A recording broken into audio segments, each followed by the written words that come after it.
So we have removed the front of our flow hood. And it is now sitting over here. This was the front of the flow hood. You can see where it's broken down the middle. And this was the cover for it. We are going to re-engineer that cover with a newer, upgraded, easier to maintain design. It is thick.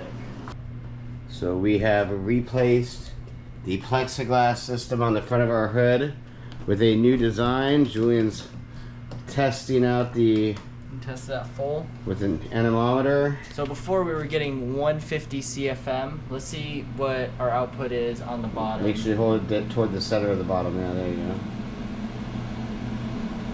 See how much pressure we get. We're at, A lot more right away. yeah, 200 almost there. That's far safer. So just that improvement alone.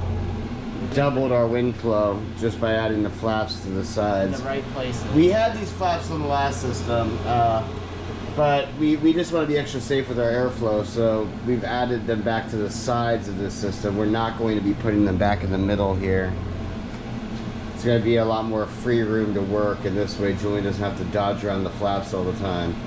Before, the whole bottom was filled with flaps, and it just made it harder to get your hands in and out, and you know. More time to do it. Yeah, it took a lot more time. They were a lot more obstructive, but honestly, we really don't need them because this this air system actually moves quite a bit of air, and we could leave these flaps off and still be running at least 200 output, so we're good.